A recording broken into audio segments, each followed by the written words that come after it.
Hey everybody, Maher here, and if you're watching this video, we are in the season of Advent. And this is funny. It's as long as I've been involved in worship music and in Christian music, I'm surprised at the amount of usage that word is now getting over recent years.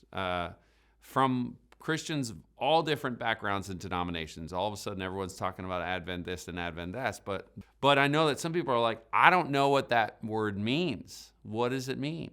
Well, Advent, the season of Advent, is the 4 weeks prior to the season of Christmas, which is actually supposed to be a season and not a day. Advent is a word that means arrival. Basically, when you hear Advent, you really could substitute it with the season of arrival. Well, what's arriving? Well, it's who's arriving. Who's arriving is Jesus. And his arrival is in our life. When you talk to a believer, for some people, it's like a light going on, and I was blind and now I see. But other people, it feels like it's more like a sunrise. It's more like the environment around you, all of a sudden you start to see it, and then the sun breaks the horizon.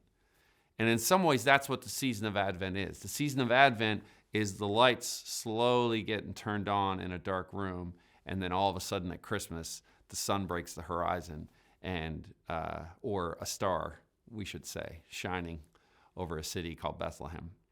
The season of Advent, the history of it was that as Christians, were concerned in the early church about the second coming because they didn't know when Jesus was coming back, and they thought he was coming back any minute, any second. Maybe they heard the story of when he ascended into heaven and the disciples were all standing around, and then an angel said, go tell everyone about him. It's weird to think that there were people generations apart from that story. Like, that story wasn't that far. And so it's like, we don't know when he's going to come back. So it goes, 75 years, 150 years, 300 years. People are wanting to think about and prepare for the second coming of Jesus. When everything that's broken and hurting in the world is going to be made right. And as they were doing that, Christians also started realizing it was an opportunity to remember the whole story of God and what was it like for the believers who grew up hearing all the promises of God about a Savior or a Messiah who would come, all the promises in the Old Testament of, for 500 years, they didn't hear from a single prophet.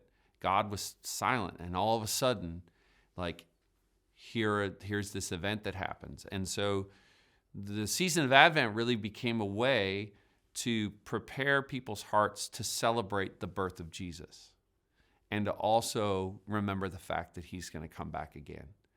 And so in the early church, they chose to celebrate it at the darkest time of the year, and that is around December 21st, right? December 25th is when we celebrate Christmas Day. It's close to the darkest time of the year. It's when light in the Western Hemisphere is at its minimum during the day. And it makes sense that Christians would say that's actually when we want to celebrate the birth of the light of the world coming into the world. And so you back it up 4 weeks before, and all of a sudden Advent became this time to slow down. It was actually considered a penitential season, which meant people fasted, people prayed, people helped the poor, people simplified their lives and tried to make room for Jesus so that when Christmas came, it was actually a whole season. And so the whole idea would be that if you were making room, really thinking about the fact that we don't know the day or the hour when Jesus is going to come back, and we want to celebrate that and pray for him to come back, and as well, we want to make room in our lives to celebrate that he did come, you'd really want to celebrate the birth of Jesus for a whole season.